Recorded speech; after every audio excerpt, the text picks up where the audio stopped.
ಬೀಳಬಾರ್ದು ಕೆಸರಿ ಮುಳುಗಾರಿ, ಬೀಳಬಾರ್ದು ಕೆಸರಿ ಮುಳುಗಾರಿ.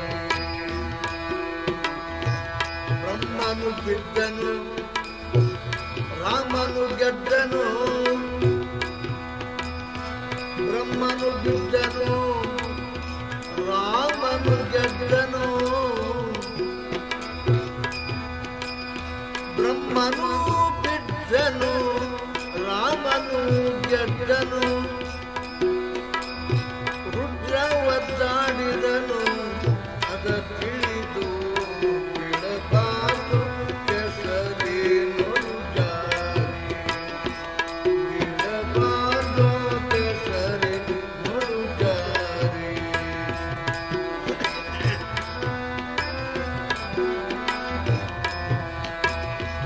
ಬೀಳಬಾರ್ದು ಬೀಳಬಾರ್ದು ಬೀಳಬಾರ್ದು ಬೀಳಬಾರ್ದು ಬೀಳಬಾರ್ದು ಬೀಳಬಾರ್ದು ಕೆಸರಿ ಮುಳುಗಾರಿ.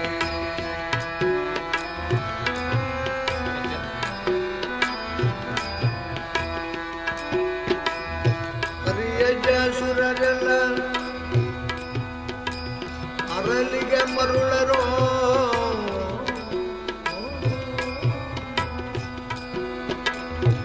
ಹರಿಯಜಾಸುರರೆಲ್ಲ ಅರಳಿಗೆ ಮರುಳರು,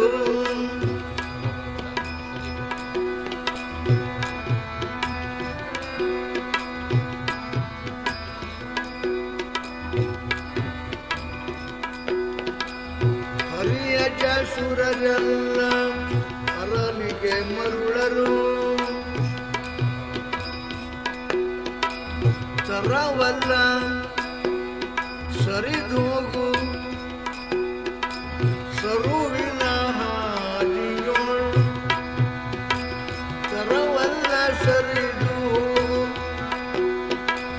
ಸರುವಿನ ಹಾದಿಯೋಳು, ಬೀಳಬಾರ್ದು ಕೆಸರಿ ಮುಳುಗಾರಿ, ಬೀಳಬಾರ್ದು ಕೆಸರಿ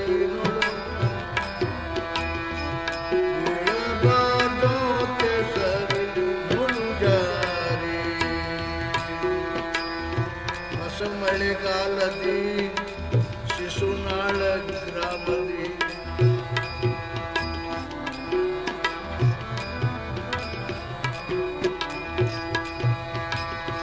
ಹೊಸ ಮಳೆಗಾಲದಿ ಶಿಶುನಾಳ ಗ್ರಾಮದಿ ಪಶುಪತಿ ಹಾಳದೋಳು ಹಸನಾಗಿ ನಡೆಯದೆ ಕೆಸರಿ ಮುಳುಗಾರಿ, ಬೀಳಬಾರ್ದು ಕೆಸರಿ ಮುಳುಗಾರಿ, ಬೀಳಬಾರ್ದು ಕೆಸರಿ ಮುಳುಗಾರಿ,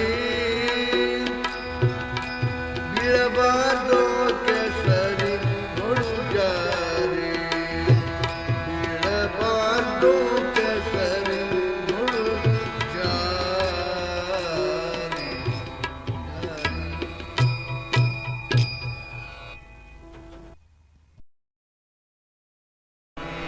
ಅಖಂಡಮಂಡಲಾಕಾರಂ ವ್ಯಾಪ್ತಂ ಯೇನ ಚರಾಚರಂ ತತ್ಪದಂ ದರ್ಶಿತಂ ಯೇನ ತಸ್ಮೈ ಶ್ರೀ ಗುರವೇ ನಮಃ.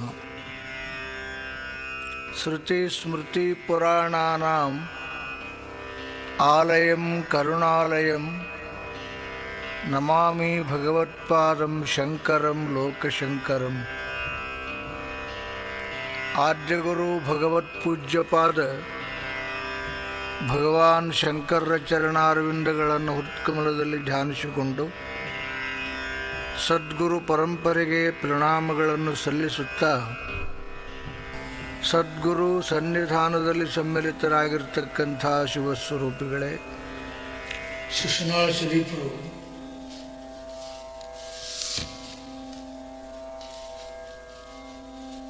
ಪಶುಪತಿಹಾಳ ಅಂತ ಒಂದು ಗ್ರಾಮದ, ಆ ಪಶುಪತಿಹಾಳ ಗ್ರಾಮದಲ್ಲಿ ಬರಬೇಕಾದ್ರೆ ಅಕಸ್ಮಾತ್ ಅವ್ರ ಕಾಲು ಜಾರಿದ್ರು. ಮಳೆಯಾಗಿತ್ತು, ದೊಡ್ಡ ಮಳೆಯಾಗಿತ್ತು. ಜಾರಿದರು, ಜಾರಿನ ಬೀಳು ಹಂತೊಳಗಿದ್ರು. ಆತ ಏನೋ ಒಂದು ಕಂಟಿ ಪಂಟಿ ಹಿಡ್ಕೊಂಡು ಎದ್ರು. ಎದ್ದಾಗಂತಾರೆ, ಬೀಳಬಾರದು ಕೆಸರಿನೊಳು ಜಾರಿ. ಕೆಸರಿನಾಗ ಬೀಳಬಾರ್ದಪ್ಪ ಜಾರಿ. ಕೆಸರಂದ್ರೆ ಸಂಸಾರ, ಸಂಸಾರದಾಗ ಬೀಳಬಾರ್ದು. ಈ ಕೆಸರಿನೊಳಗೆ ಬಿದ್ದಂತಂದ್ರೆ ಮ್ಯಾಕ್ ಹೇಳೋದು ದುರ್ಲಭ. ಆದ್ದರಿಂದ ಬೀಳಬಾರದು ಕೆಸರಿನೊಳು ಜಾರಿ. ಯಾರ್ಯಾರು ಬಿದ್ದಾರಪ್ಪ ಇದ್ರೊಳಗೆ? ಎಲ್ಲರೂ ತಗೊಂಡರು. ಬ್ರಹ್ಮನು ಬಿದ್ದನು, ರಾಮನು ಗೆದ್ದನು, ರುದ್ರ ಒದ್ದಾಡಿದನು. ಅದ ತಿಳಿದು ಬೀಳಬಾರದು ಕೆಸರಿನೊಳು ಜಾರಿ. ಬ್ರಹ್ಮನು ಬಿದ್ದನಂತ. ಯಾವಾಗಂದ್ರೆ ತಾನೇ ಸೃಷ್ಟಿ ಮಾಡಿದ ಸರಸ್ವತಿಯನ್ನು ತಾನೇ ಮೋಹಿಸಿ ತಾನೇ ಲಗ್ನ ಅನ್ನಂತ. ಇದು ಬ್ರಹ್ಮನ ಹಣೆ ಬರ. ಬ್ರಹ್ಮನು ಬಿದ್ದನು, ರಾಮ ಗೆದ್ದಂತ. ನೋಡ್ರಿ ಹ್ಯಾಂಗ ಗೆದ್ದ ರಾಮ? ಶಿವನಿಗೂ ಪಾರ್ವತಿಗೂ ಜಗಳ ಆತಂತ ಒಂದು ದಿವಸ. ಎದಕ್ಕೆ ಜಗಳ ಆಯ್ತು ಅಂದ್ರೆ, ಇವ ಶಿವ ಪೂಜಾ ಕುಂತಿದ್ನಂತ. ಇವ ಪೂಜಾ ಕುಂತಿದ್ ನೋಡಿ ಪಾರ್ವತಿ ಕೇಳಿಲ್ಲ, ಏನು ಮಾಡ್ಲಿಕ್ಕೆ ಹತ್ತೀರಿ? ಇಲ್ಲ, ಪೂಜೆ ಮಾಡ್ಲಿಕ್ಕೆ ಹತ್ತೀನಿ.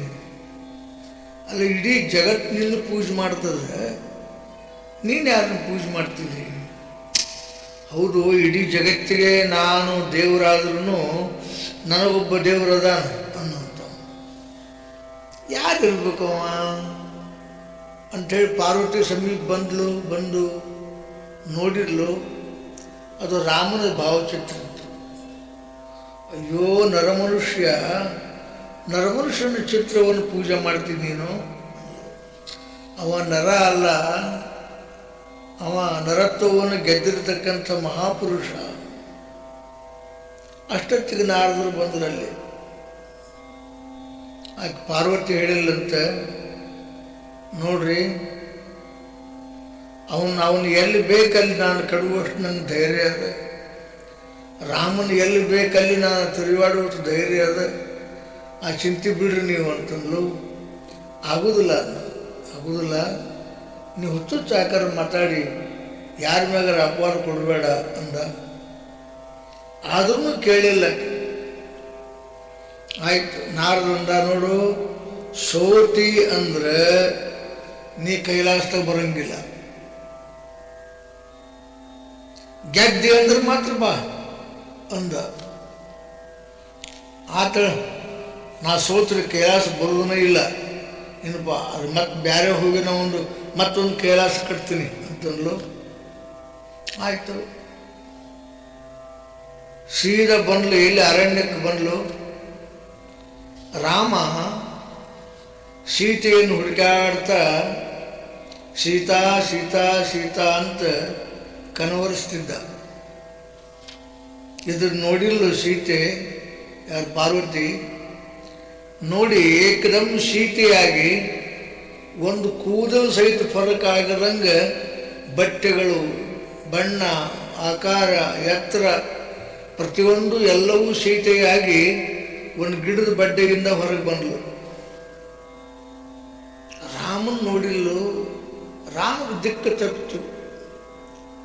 ರಾಮನ್ ನೋಡಿ ನಕ್ಕಳಂತ, ನನ್ನ ಯಾರೂ ಕದ್ದಿಲ್ಲ, ನಾ ಎಲ್ಲೂ ಹೋಗಿಲ್ಲ, ನಾನು ನಿನ್ನ ಪರೀಕ್ಷೆ ಮಾಡ್ಬೇಕಂತ ಇಲ್ಲೇ ಗಿಡದ ಮರಿಗಿದ್ದೆ ಅಂದ್ಲು. ಅಂದ್ಕೂಡಲೇ ರಾಮ ಕಣ್ಣು ತಿಕ್ಕೊಂಡು ನೋಡ್ಕೊಂಡ. ನೋಡಿ ವಿಚಾರ ಮಾಡಿದ. ಏಕದಮ್ ಆಕಿ ಪಾದಕ್ಕೆ ಹೋಗಿ ನಮಸ್ಕಾರ ಮಾಡಿದ. ಅಮ್ಮ, ಯಾರಿಗೆ ಮೋಸ ಮಾಡ್ಬೇಕಂತ ಮಾಡಿದೀನಿ ಅಂತೇಳಿ. ಅಂದ್ಕೂಡ್ಲೆ ಪಾರ್ವತಿ ಗರ್ವ ಹರಣ ಆಗ್ಬಿಡುತ್ತಲ್ಲ. ನನ್ನ ಹ್ಯಾಂಗೆ ಗೊತ್ತು ಹಿಡಿದ್ ನೀನು ಅಂತ ಕೇಳಿಲ್ಲಂತೆ. ನೋಡು, ಸೀತೆಯ ಹೊರತಾಗಿ ಇನ್ನುಳಿದ ಸ್ತ್ರೀಯರು ನನಗೆ ಮಾತೃ ಸಮಾನ ಕಾಣ್ತಾ ಇದ್ದಾರೆ, ನನಗೆ ನೀ ಸ್ತ್ರೀ ರೂಪದಲ್ಲಿ ಕಾಣಲಿಲ್ಲ, ಮಾತೃ ರೂಪದಲ್ಲಿ ಕಂಡು, ಅದಕ್ಕೆ ನಾನು ನಮಸ್ಕಾರ ಮಾಡಿದೆ ಅಂದ್ಲು ಅಂದ. ಅವಾಗ ಪಾರ್ವತಿಗೆ ಗರ್ವಹರಣಾದಂಗಾತು. ಇವ ನಾರದ ಮುಂಚಿತ ಹೋಗಿ ಶಿವನಿಗೆ ಹೇಳಿದ, ಅವ್ವಾರು ಸೋತರು ಏನ್ರಿ, ರಾಮನ ಕೈಯಾಗ ಫಸೀಟಾದರು ಅಂತಂದ. ಹೌದಾ, ಒಳಗೆ ಬರಬೇಡಕ್ಕೆ ನಂತಿವ ಅಂದ. ಅಷ್ಟೊತ್ತಿಗೆ ಬಂದ್ಬಿಟ್ಲಕ್ಕೆ. ಬಂದ ಕೂಡಲೇ ಒಳಗೆ ಹೊಂಟ್ಲು. ನಾರದಿಂದ ಬ್ಯಾಡ್ರಿ, ಕೈಲಾಸದೊಳಗೆ ಬರೋ ಕರಾರಿಲ್ಲ ನಿಂದು ಅಂದ. ಅವ ಹುಚ್ಚ, ಗಂಡ ಹೆಂಡತಿ ಜಗಳದಾಗ ನೀ ಯಾವ ನ್ಯಾಯ ಹೇಳಕ್ಕಂತೇಳಿ ಸಿಟ್ಟಿಗೆದ್ದು ಒಳಗೆ ಹೋಗ್ಬಿಟ್ರು. ಒಳಗೆ ಹೋದ ಕೂಡಲೇ ನಾರದಿಂದ ಮತ್ತು ಆಕೆ ಕೈಲಾಸ ಬಿಡಲಿಲ್ಲ ಅಂದಮೇಲೆ ನೀನರ ಬಿಡ್ಬೇಕಲ್ಲಪ್ಪ. ಆಯ್ತು, ನಾ ಬಿಡ್ತೀನಿ ತಗೋ ಅಂದ. ಶಿವನೇ ಕೈಲಾಸ ಬಿಟ್ಟನಂತ. ಶಿವನೇ ಕೈಲಾಸ ಬಿಟ್ಟು ಹೋಗಿ ಒಂದು ಹಿಮಾಲಯದ ಒಂದು ಬಂಡೆಗಲ್ಲಿ ಮ್ಯಾಗ ಕುಂತ್ಕೊಂಡು ತಪಸ್ಸು ಮಾಡ್ಲಿಕ್ಕೆ ಹತ್ತಿದ. ಪಾರ್ವತಿ ಏನ್ಲಂತ ನಾರದನಿಗೆ, ಇವೇನು ದೊಡ್ಡ ರಾಮ ಅಲ್ಲ, ಇವನ್ ತಗೊಂಡು ಬರ್ತೀನಿ ನೋಡ್ಬೇಕಾರ ಅಂದ್ಲಕ್ಕೆ. ಆತು, ಒಂದು 15-20 ದಿವಸ ತನಕ ತಪಸ್ಸು ನಡೀತು. ಆಯ್ತು, ಪಾರ್ವತಿ ಬಂದ್ಲು. ಒಂದು ಬೇಡ್ರ ಹೆಣ್ಣು ಮಗಳಾಗಿ ಬಟ್ಟೆ ಉಟ್ಕೊಂಡು ಸ್ನಾನ ಮಾಡಿಕೊಂಡು ಆತು, ಪರಮಾತ್ಮನ ಪೂಜಾಗಂತ ಹೇಳಿ ಬಂದ್ಲು. ಪೂಜಾ ಗೀಜಾ ಮಾಡಿದ್ಲು. ನೋಡಿದೆವು ಪರಮಾತ್ಮ ಪಾರ್ವತಿಗಿಂತಲೂ ಸುಂದರ ಕಂಡ್ಲಂತ. ಅವಾಗ ಅನಿಸ್ತಂತೆ, ಛೇ ಆಯ್ತು, ನಿಮ್ಮ ಊರು ಯಾವುದು ಕೇಳಿದ. ನಮ್ದು ಇಲ್ಲ, ಮಗ್ಗಲಿಗೆ ಒಂದು ಬೇಡ್ರ ಹಳ್ಳಿ, ಅಡ್ಡಿ ಇಲ್ಲ. ಹಂಗಾರೆ ನಿನ್ನ ಲಗ್ನ ಆಗ್ಯದೇನು ಇದನ್ನೆಲ್ಲ ಕೇಳಿದ. ಇಲ್ಲ, ಲಗ್ನ ಆಗಿಲ್ಲ. ಯಾಕಾಗಿಲ್ಲ? ಅಂಥ ವರನ ಯಾವ ಬಂದಿಲ್ಲ ಅಂದ್ಲು.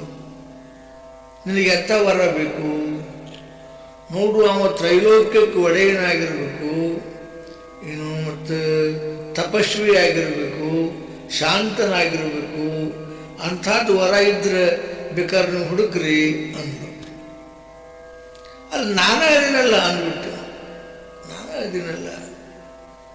ನಾ ತಪಸ್ವಿ ಇದ್ದೀನಿ, ನಾನು ಕೈಲಾಸದ ಅಧಿಪತಿ, ನನಗೂ ಪಾರ್ವತಿಗೂ ಜಗಳ ಆಗ್ಯದ, ಪಾರ್ವತಿ ಬಿಟ್ಟು ಇಲ್ಲಿಗೆ ಬಂದೀನಿ. ಈಗ ನಿನ್ನ ಲಗ್ನ ಆದೆ ಅಂತಂದ್ರೆ ಪಾರ್ವತಿ ಹೊಟ್ಟೆಯಾಗಿ ಸಂಕಟ ಆಗ್ತದೆ. ಅಷ್ಟೇ ಅಲ್ಲ, ನೀ 2ನೇ ಪಾರ್ವತಿ ಆಗ್ತಿದ್ದಿ, ನಾನು ಪಾರ್ವತಿ ಪತಿಯಾಗಿ ಮೆರಿತಾ ಇದ್ದೀನಿ, ಚಿಂತೆ ಬಿಡು ಅದನ್ನು ಅಂತಂದ. ಅಂದ್ಕೂಡ್ಲೆ ನೋಡ್ರಿ, ಅಕಸ್ಮಾತ್ ಮೊದಲನೇ ಹೆಣ್ತಿ ಮಾಡಿಕೊಂಡಾಗ ಅಕಸ್ಮಾತ್ ಜಗಳಕ್ಕೆ ಬಂದ್ಲು ಅಂದ್ರೆ ಫಜೀತಾದಿತ್ತಲ್ಲ. ಏನು ಚಿಂತೆ ಮಾಡಬೇಡ ನೀನು, ನಾನು ಒಂದು ವಚನ ಕೊಟ್ಟೆ, ಒಂದು ಮನಸ್ಸು ತೆಗೆದೆ ಅಂದ್ರೆ ಮುಗಿದು ಹೋಗ್ತು ಅಂತೀವ ಅಂತ. ನಾಡ್ರೆ ಅಲ್ಲೇ ಅದ. ಆಯ್ತು, ನಮ್ಮಪ್ಪ ನಮ್ಮವ್ವನ್ನ ಕೇಳ್ಕೊಂಬರ್ತೀನಿ ಅಂಥೇಳಿ ಹೋದ್ಲು. ಹೋಗಿ ಕೇಳ್ಕೊಂಬಂದ್ಲು. ಆತು, ಲಗ್ನ ತಯಾರಿ ನಡೀತು. ಲಗ್ನನೂ ಆತು. ನಾರದ ಗನ್ನಂತ ಪರಮಾತ್ಮ ನೋಡಿ ಪಾರ್ವತಿ ಸೊಕ್ಕ ಹೆಂಗೆ ಬರೀತು. ನಾನು ಮೊದಲ ಹೇಳಿದ್ನ, ಬೇಡ ರಾಮನ ಕೆಣಕ್ ಬೇಡ ಅಂತ ಹೇಳಿದೆ. ಆದ್ರೂ ಹೋಗ್ಲು, ಹುಚ್ಚು ಸಾಕಾರ ಮಾಡಿಲ್ಲ. ಆದರೂ ಸುಖ ಉಂಟಾಗ ನೋಡಿ. ಈಗ ನೋಡಿ, ಪಾರ್ವತಿಗಿಂತ ಸುಂದರವಾದ ಹೆಂಡತಿ ಸಿಕ್ಕಾಳ ಅಂತೀವ ಅಂದ. ಆಕೆ ತೊಡಿ ಮ್ಯಾಗ ಕುಂತಿದ್ಲು. ಬಂದು